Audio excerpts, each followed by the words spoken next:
they built a whole custom area for this one. Oh, I wonder who made this then. Naders, you can't join because you're connecting with Blast Core Okay. for whatever reason. South of ban me too. So, Yeah, Schwan Lock. oh no, that was Grav. My bad. Interesting. So I don't know what's catching you. Ban Methwat. Nice. South of Pleiku Air Base. Yeah, No, we're not adding the mosquito effort snipers as into Liru this. cannon. I always love when in FNF they make all those custom AOs. Really does help to keep things fresh. I'm kind of surprised they didn't let they put the safe start zone in FOB 5, but they kept it out of there. But it's like it's so close. It's literally like 30 meters away, but it's still like they can't get into it until the round actually starts. And there's also like a small AO too. There's not a lot of room to. I don't know when we'll do potato maneuver cannon war. around. This is gonna be interesting.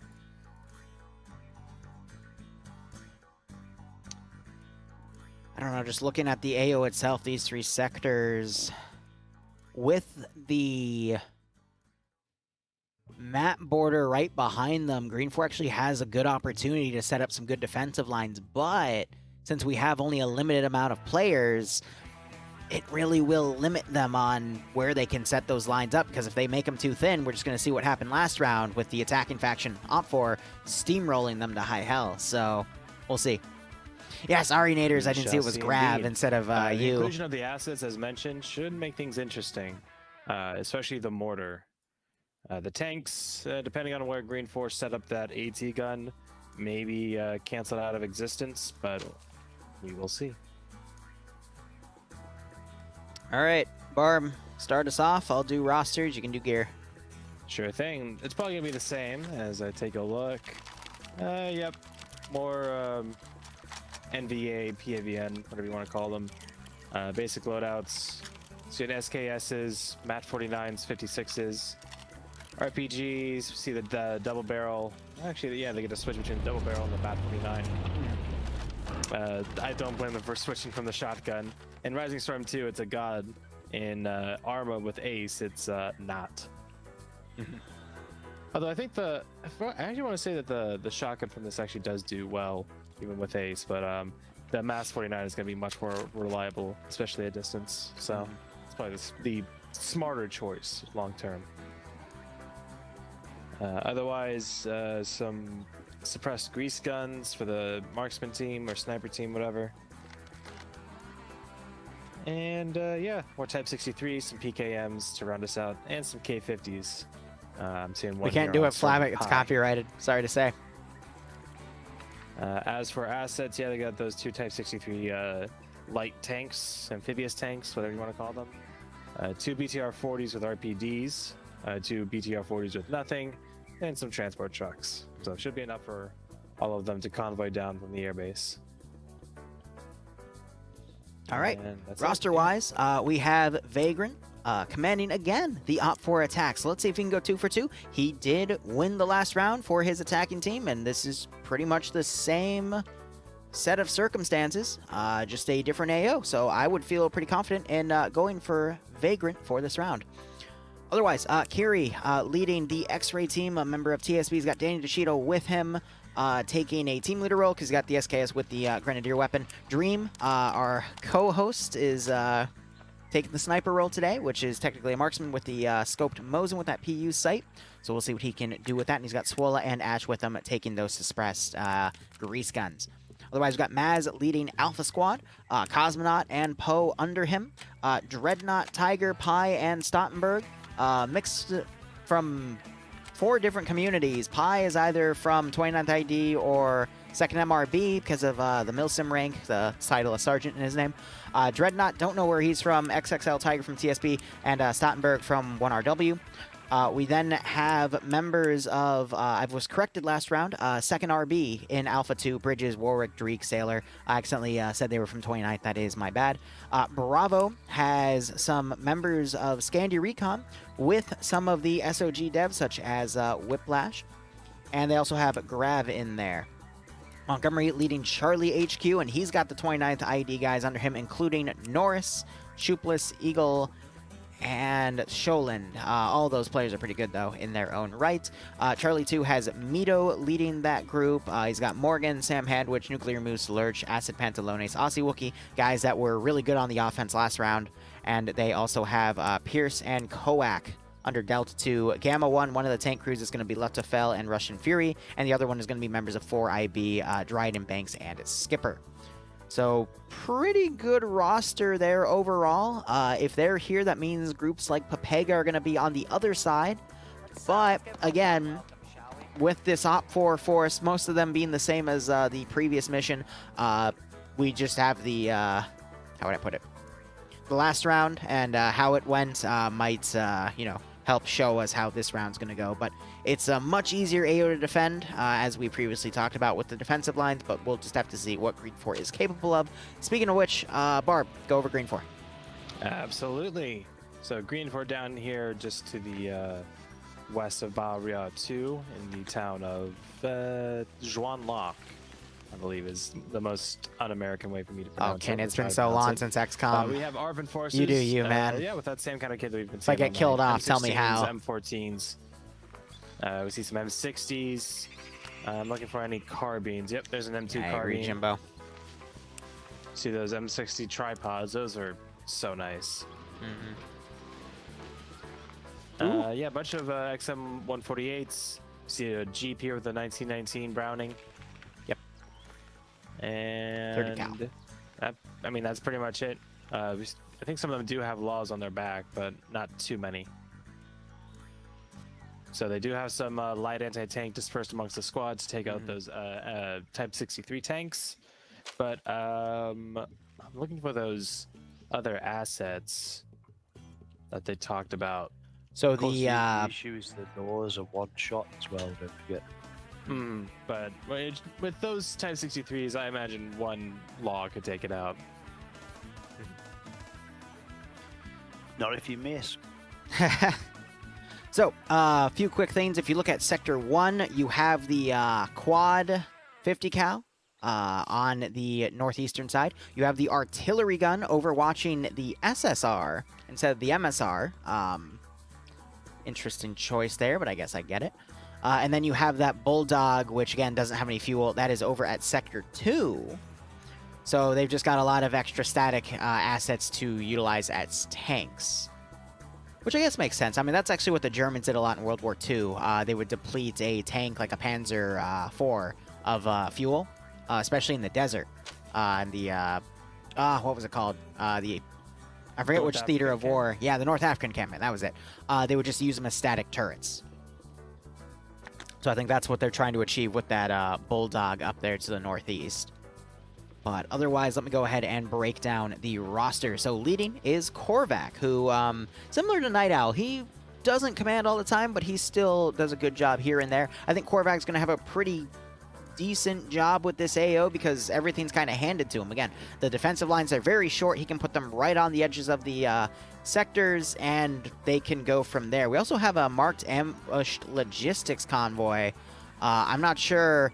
So to get the fuel for the Bulldog, look at that convoy. It's 3 wheels are ripped off, so they have to go repair that Vic and then bring it up, and then they can use the Bulldog. That's a really cool feature, actually. I like how they that's a nice little addition. In order to fully unlock the potential of that asset, so that's pretty nice. But otherwise, going through the rest of the roster, we've got Arma Jesus leading X-Ray, which X-Ray is going to be Papega Pirate, so they're already going to take the 30 cal. Willy Jeep with the M1919 A6 on the back. Would it be an A6? Actually, don't know. A4. Short barrel. Right, that's why, because the A6 has the longer barrel and usually also has like a butt stock or something. Yeah, that's right. Otherwise, we have Zoni leading Alpha HQ. Schnuffles is going to be his 2IC. We have Nightshade leading Alpha 1 with members of AA, such as Mountain, Bacon. Mountain's actually crashing out, unfortunately. Olaf. But otherwise, we've got Tanaka leading Alpha 2 with members of Coalition under him, including Whale has jumped in. Whale is a noteworthy player because we see him in a lot of different PvP scenarios. I like to call him the uncle of most Arma 3 streamers because everyone knows Whale. Just He's just the guy out of the blue that everyone just knows about, which I find a funny, gosh, I forgot the proper term for it, but, you know, just a funny happenstance. Otherwise, Bravo HQ led by Night Owl. Looks like they have just congregated a single part of Bravo. So that's just going to be under Bravo HQ. But they got Keith, Cossum, Michael. Michael did pretty well last round. I'll be curious to see what he does again. And then they got Criminal leading Charlie HQ with members of 17th RB as well as CF, also known as Potato. And then Bant and Dooley solo under Charlie. And that is actually very noteworthy because that duo, if they're going to be their own element, can do a lot of damage. Similar to letting Papega or Scandi Recon do their own thing. Bay and Dooley let off the leash doing their own thing. Just means that they can assess a situation and operate on their own without having to get approval from the command structure. And I can assure you they're going to play some really good guerrilla tactics in this AO, especially since they... enough. Yeah, right? As the defenders, as the ARVN. So we'll see them probably outperform the NVA or... are they PAVN or NVA? I think it said PAVN in the write-up. I think that those two are interchangeable Yeah. to a degree. Gotcha. Because the People's Army of Vietnam and then the North Vietnamese Army are what those two stand for. So The Americans called them the NVA. Yep. They were actually the PAVN, which is why we called them the PAVN in the Gotcha. descriptions. Eggbeast dropping all that SOG DLC lore. Hey, I love you it. know not to call them VC. Not every Vietnamese with a gun is a VC. We screwed up slightly because we called the VC faction the VC, but they're actually technically the NLF. The National Liberation Front. Yeah. Yeah, and we called them VC, which obviously is quite rude to Vietnamese people because VC was a name imposed upon them by the Americans. Right. Didn't Monty Python have a joke about like a National Liberation Front in Life of Brian? That was the Popular People's Front of Judea. Yes. Yeah, I'm so glad that you like picked up on that like immediately. Like The campaign no for Free hesitation. Galilee. Yes, exactly. That's what it always reminds me of when I hear National Liberation Front. Is I hear People's Front of Judea. Yeah, the People's Popular Front of Pe- and who's that guy over there? He's the Popular. He's a People's Front. and it's So he's just on him his own. sitting. Yeah, he's on his own. Then those guys are from the campaign for Free Galilee. Everyone spits, splitters. Splitters. Human So politics. good. It's kind of how we're here in Vietnam, I guess. I just saw People Liru politics. looking at the billboards lining the road. Oh, there. I always love watching the billboards. So the billboards were hand painted by a guy called Barry the Cat. And Barry the Cat is a Glaswegian artist who is actually paid by people like Glasgow Rangers to paint big giant murals on the side of their stadium thing. If you actually look at the beer, look at the head on the beer. You can see the beer glass, and you'll actually see the paintbrush markings in the inside of the head of the beer. If you get close enough and look really closely, you'll see it's actually hand painted. Yeah. You can actually see the 3D of the paint. The texture. That's crazy, man. Yeah. So we had a real artist actually paint our billboards, which is I'm really happy with that. Absolutely. And it's just so. There's a lot of little jokes on those billboards as well. You know, if you actually speak Vietnamese, there's a lot of in jokes in this DLC that you wouldn't get if you don't. All I need to do now is learn how to speak Vietnamese. You need to make friends with someone who's Vietnamese who can interpret them for you. Work as your interpreter. I actually do have a friend that speaks Vietnamese, so I'll probably hit her up later. Just send her a bunch of pictures or find the PAA files or something.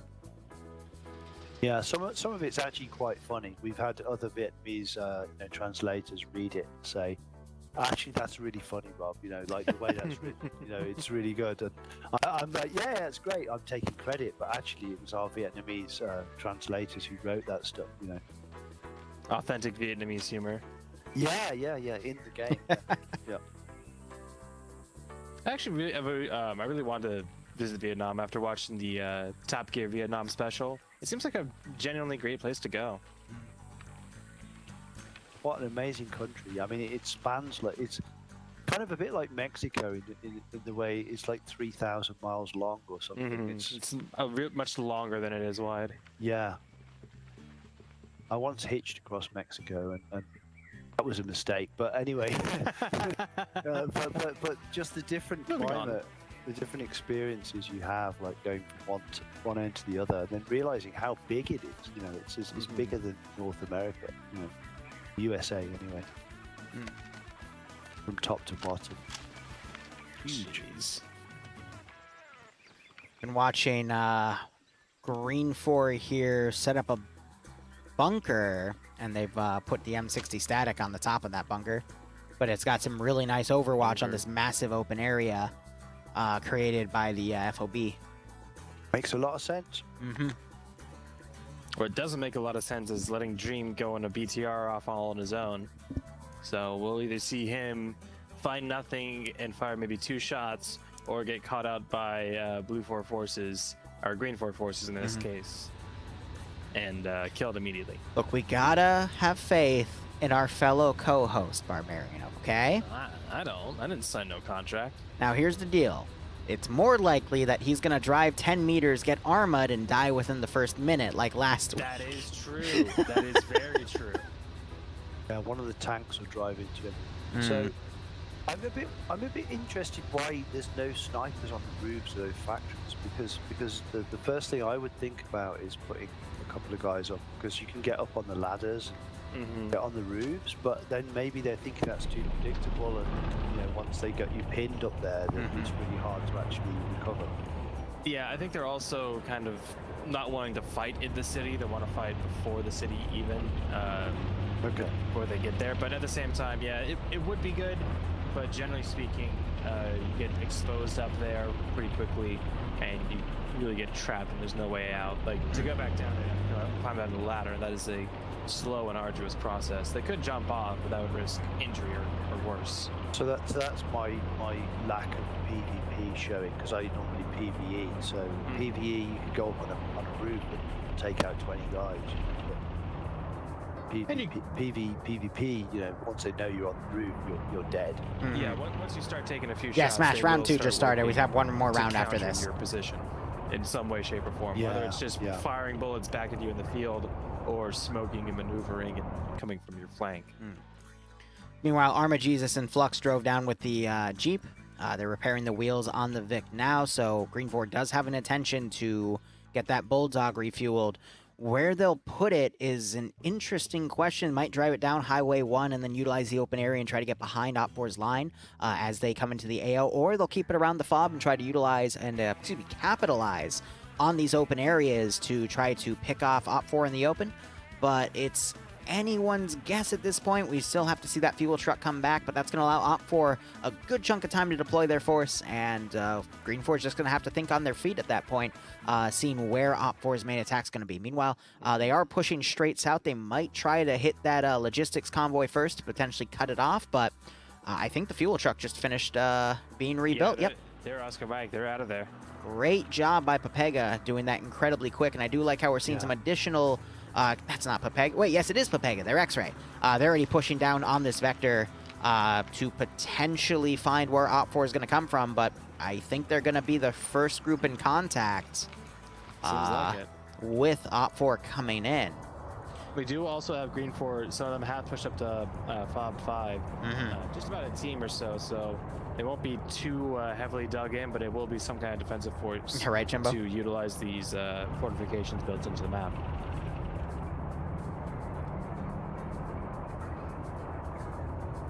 Yeah, the base of Ban Me 2 is actually really defendable. You know, you've got really good fields of fire all around it, so nice and open. They should be able to hold it reasonably well, apart, you know, unless they hit down by 50 cows. 10 months, King. Nice. Dream just messaged me and said he's lost. Should I provide him directions? Or Nah, he's about to find it. Just point and laugh, because technically if we help him, that would be illegal, and then he'd have to badman us. He's entrapping us, Barb. He's entrapping us. Yeah. I sent him a message back, getting warmer. He's like, no, don't say it. No. So the Scandi Recon group with the SOG devs are taking the road less traveled. On their own, they're going to actually go north of the AO, and I guess either be a flanking force, a distractionary force, or maybe a small strike team to push in after OPFOR engages, but we'll just have to see, because depending on what they are going to be used for, if they attack first, they'll probably be, you know, distraction. If they attack after the main attack goes in, probably a small strike team to slip in and try to backcap a few sectors, so... They're doing an early dismount, though. So probably a strike team. This whole area is between Barria and Ban Hong. And those two areas are the two primary areas that you first engage with in our Mike Force game mode. So Whiplash knows these areas like the back of his hand. Nice. Looks like GREENFOR are building some spider holes. Patman and Whale, Whale being the engineer, he did just make one, but a few of these in some key areas would be very, very deadly. Dream is still lost as he drives back to spawn, not realizing that it's spawn.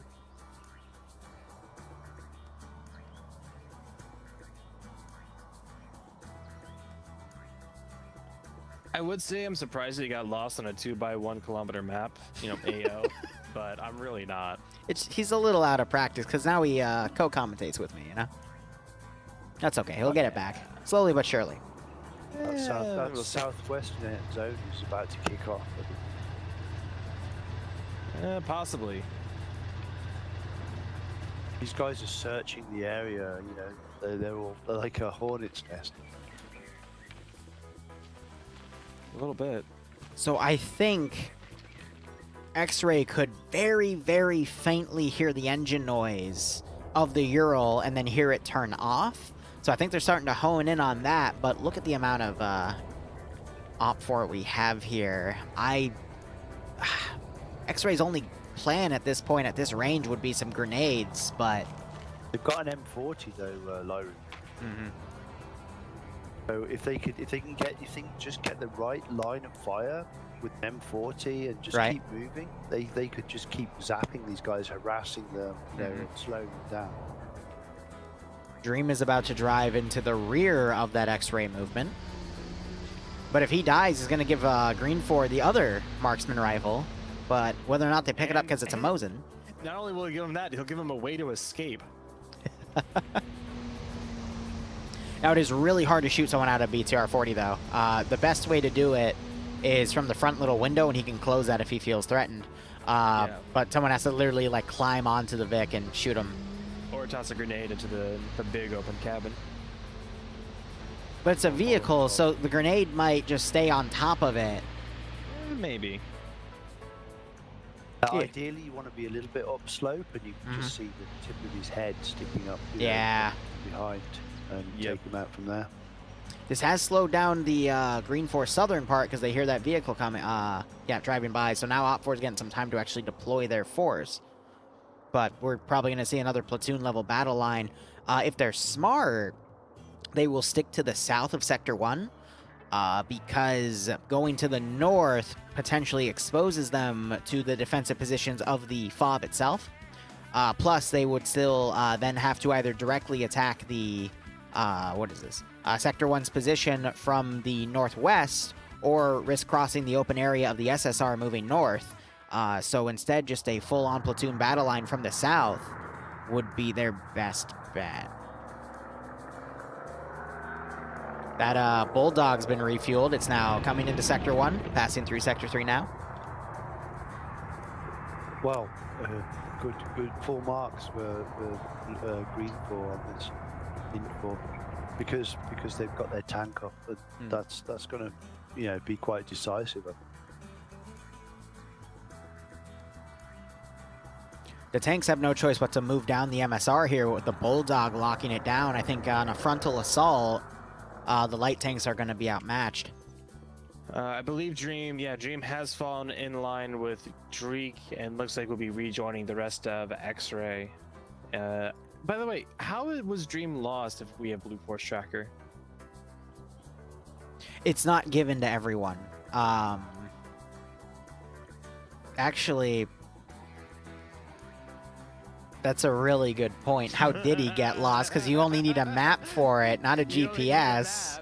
Yeah, you don't need How a GPS, did he just get send it lost? to you on the map. and you all made fun of people who get lost in FNF2 just earlier tonight. That went completely over my head. I can't believe that.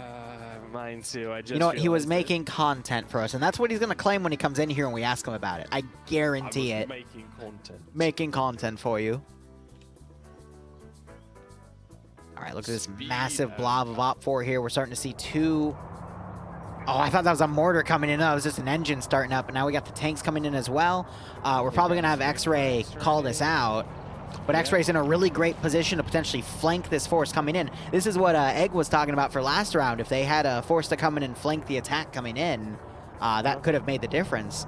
None of them seem to have laws, though, so they don't have any way to really counter. Yeah, because they're the X-Ray. Yeah. But they don't have to worry about that because the tanks are just going to push up the MSR and get sniped by the Bulldog, let's be honest.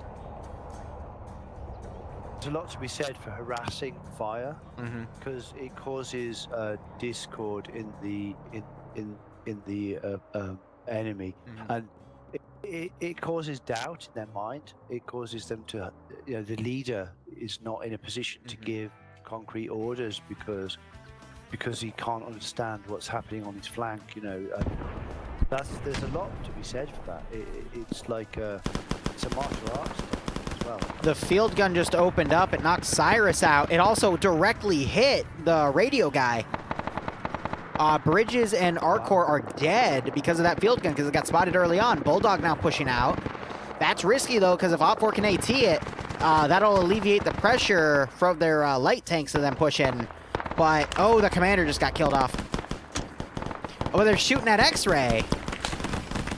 Oh, are they shooting down the road? How do they? Yeah, they're shooting down. They don't see X-Ray because of the elephant grass, but a little messy. I think it's down that way. I don't know if they're just hearing gunshots and they assume it's down the road and not next to them. There's two tanks coming down that road, so they are right to look down the road. Absolutely. Greg Legs needs to find another target, though. He should be loaded He's again. backing up, and I would too. I would put myself behind some sandbags. Yeah, behind some cover. Good driving from this tank driver, too, doing all of that in reverse. So OPFOR had access to a mortar. I don't know where it is right now, but opening up on that compound with some mortar shells would have been better before they started that final descent. But now you got X-Ray sneaking around behind those tanks to get on the rear of this infantry, and I've seen GREENFOR's mortar start landing some Willy Pete shots and getting pretty close to some of OPFOR's infantry. Are they able to coordinate between the infantry and the tanks in OPFOR? Should be. Yeah, the team leads and squad leads should have long ranges that the commanders have. Speaking of which, tank shell goes off towards Nightshade, flies over the head of Tanaka and Collective and Technica. Another shot going out. Tank fired back. 76 is not pulling back because the Bulldog fired. Yep, I think Type 63 is fine. I think Bulldog missed. That Bulldog overextending is a really bad idea because it leaves itself vulnerable to LAT from OPFOR. From the force. And that will give him an easy flank shot on the engine on the rear. Oh, will they hit it? He's not aware of how he goes. Yep, and Maz is gonna try and hit the commander again, but he's already dead. He's got the rifle grenades, I think. So if he, I don't know if those are effective at all against a Walker Bulldog, but... Classic strategic mistake is with the OPFOR tanks, they should be line abreast because you need two guns on one. That's a hit. That smoked the engine. They're still firing at each other, and the 76 was just hit as well. That's an eye for an eye. But Egg is correct. If both of those tanks went down the MSR at once and they both fired on the Bulldog, they probably would have been able to save the 76. Yeah. Battle of Jutland 1915, that's the classic strategy. So you put yourself on line to the enemy, so you got all your guns firing at once. Exactly. That's what the Brits did to the Germans. Artillery was also landing by the infantry, by that Bulldog. They were able to run up and kill the dismounts. Now you're seeing some machine gun crossfire coming from the 76s. But that artillery from the mortar did a pretty nasty bit of damage there. Flux is behind, trying to snipe the commander of Dryden's. Shoeless gets the gunner of the field gun. Hit Lcpl as they're trying to do medical on a dead body. Yep. Ooh! Did you see that mortar hit? Taps. No, I did not. I was busy looking at Lcpl dying. Mortar knocked out Stottenberg, who was carrying Pierce, and there's a body next to him. You also see another body. Firing phosphorus. Also, the field gun for GREENFOR was turning to the southeast, but unfortunately the gunner was taken out. They just tried to put some LAT on it, but it went over. Ooh, more tank shells coming and destroying the fortifications. Yeah. Meanwhile, looking over to the east, that strike team is almost completely taken Sector 2. Sounded like a rocket flew over, but it didn't land anywhere near that Type 63 down to the west. And Iander clears it. Yep. That's Sector 2. Unlucky. He's down. Sector 3 is going to get pushed now from Red 4 X-Ray and some... is Dream down there? I think this is GG. Yeah, this is looking pretty open and shot for GREENFOR. So, GREENFOR is doing a great job right now of sending forces on the flank of this main battle line that OPFOR is trying to push from the south. But I think OPFOR is going to be able to get into Sector 1, clear it all out with their number superiority. But the two strike teams they have coming to take the other sector at Sector 3 is going to be able to overpower and take Sector 3. Meanwhile, GREENFOR, not realizing that these strike teams are coming around, is instead pushing all their forces to try to repel the Sector 1 attack, and that's just completely thinned their numbers out. Also, X-Ray have hijacked the PT-76 that they abandoned. I think they tried to get the gun lined up, but the gun was disabled, unfortunately. Yeah, I think took some nasty beating, so I wouldn't be surprised. Real quick, Mountain in this Sector 1 zone, it's on that M43. It's a quad barrel 50 cal. And that thing would shred that Type 63 if it were to push up. As soon as it comes around that corner, you can even probably hit it through the first story of this fortification here as the PT-70, or sorry, now you got me saying PT-76. Yeah, sorry about that. I think it would take about 30 to 45 seconds of continuous fire from the M45 to punch through. Yeah. Break grenade throw. Through, doesn't it? Yeah, with a spackling effect. Yeah, spalling or whatever. It's you're just punching through. Because I think the Type 63 at 50 cal should still be able to push through. Although now it's being sprayed through, and Mountain has dismounted from it. Actually, no, I think he got sniped. Yeah, Mountain got sniped out of it. I think maybe by Vagrant or Cosmonaut or someone. So that's now down. And now Chuplus and Nuclear Moose are coming in from the flank. Bacon Flavored Ivan is one of the last remaining. So, real quick, GREENFOR had a mortar on a hospital building, and now it's being harassed, so they can't use the mortar anymore. Ooh, Tanaka goes down to Chuplus. I think that was Matt 49 that he was using. No, that was a Type 50, or Type 59. 56. Whatever the type is. That's it. Collective is looking back that way with an M60. He and Bacon are the last ones up. They gotta try and take as many as they can. I don't know what the hell just hit by Collective, but he is... Two explosives that were on the other side of the wall just went off. He's crippled now. He's lucky it didn't kill him, to be honest. Oh, and North was a perfect grenade, and that's gonna hurt Ivan. Here's the breach. Another grenade goes in. They learned. He's screwed. Hey. Wow. Can't Unfortunately. And there goes Norris, or Norris goes in. Collective just outside of the zone by maybe a few meters. And you already have Charlie ready to go on the outside of the city as the forward element continues to arrest the mortar team, and then the strike team that took the other sector trying to find a new angle just to fight two more dudes. I think this is going to be over in about 5-10 minutes tops. Collective got another kill but got shredded in return. And yeah, now it's just down to Night Owl and What a Awesome. freaking mess.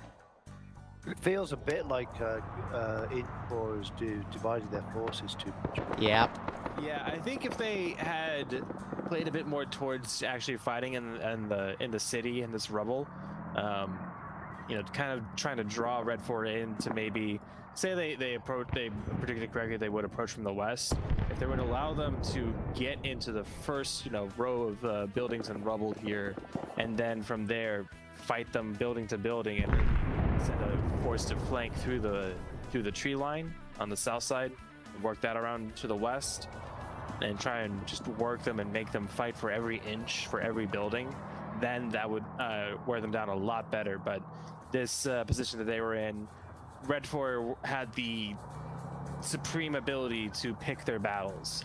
GREENFOR stayed completely static in their sectors and did not have any force ready to move if and when needed. AT So just hit the light tank in the rear, but didn't do anything. I think it was just a weak hit, unfortunately.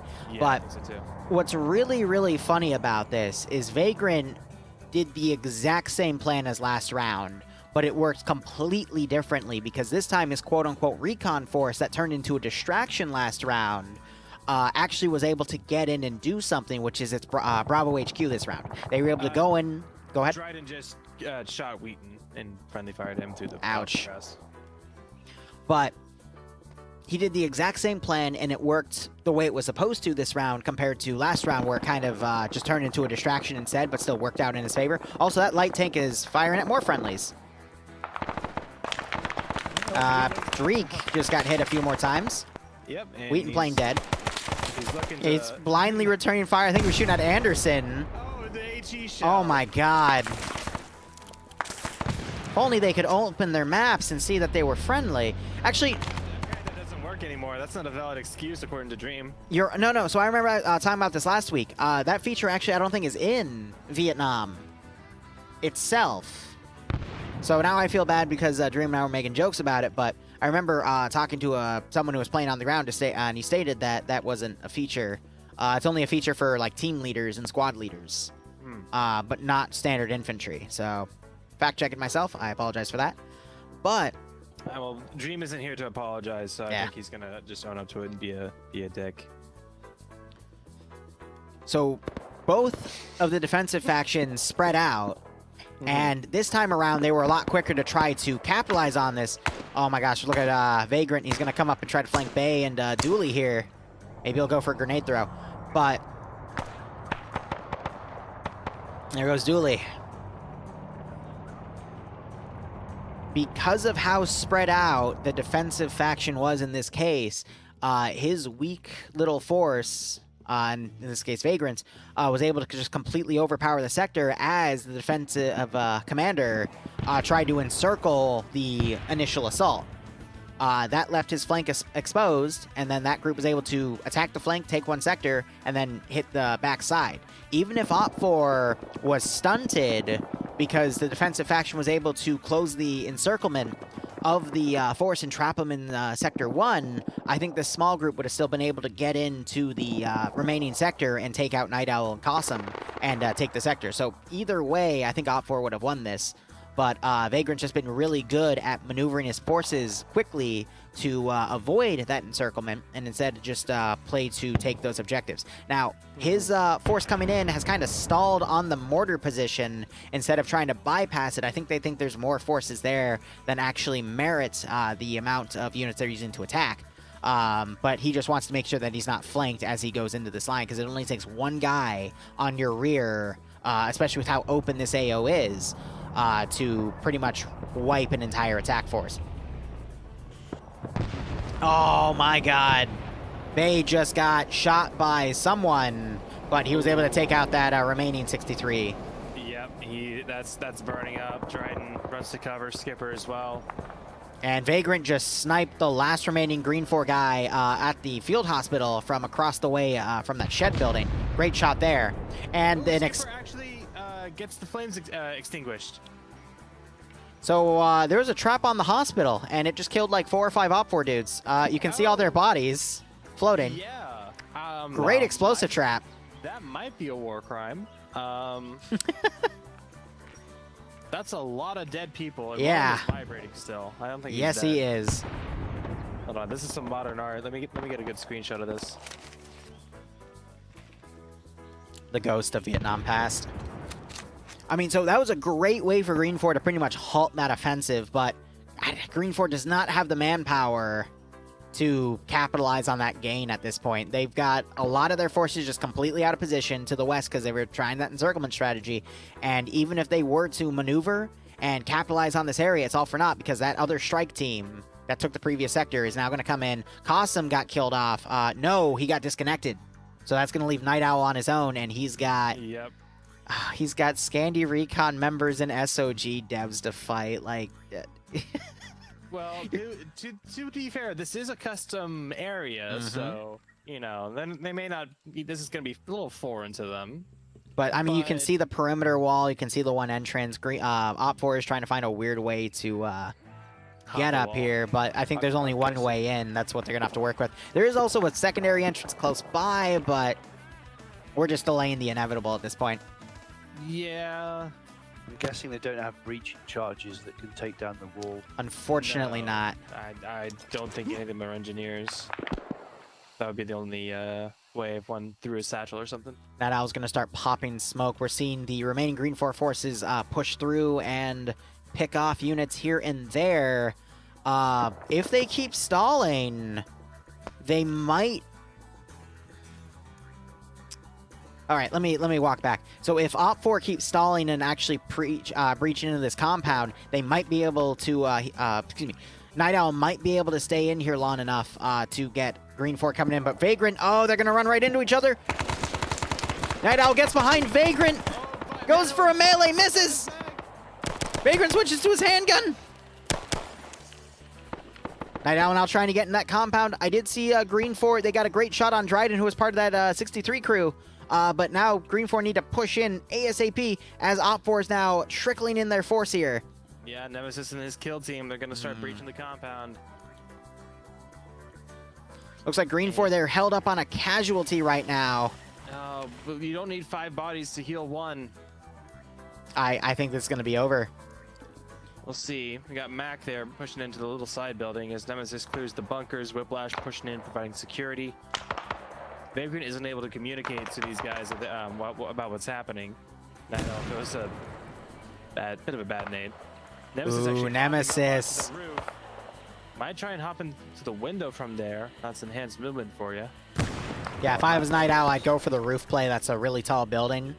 That'll buy him a few moments as long as he keeps concealing it with smoke, but eventually you're going to want to get off of there because other neighboring buildings might be able to shoot up there. Meanwhile, Papega, as the remaining group with members of 17th, they're picking people off, and now they're shooting at some of OPFOR on the rear, so it's just a matter of can Night Owl hold? Now OPFOR's left this compound, and we might actually be able to see GREENFOR come in. Here comes Mac now coming up. If he goes to the roof, be a one-on-one with Night Owl, and I don't know who would win in that fight. I'm pretty sure Mac Merritt's a jarhead. He's a former Marine. He knows how to fight. Night Owl's going to camp that door. And immediately shuts it. Like, no. Oh, poke his head up. No. Exposed his head too much and was able to get picked off by Mac Merritt. If he wanted to throw the grenade, he should have thrown it from further back. From the side. Don't expose yourself when you throw a grenade. So, yeah, Night Owls... Go ahead. Made the final kill. So, Dream, no kills? One. Pretty nice shot as well. What a difference, King.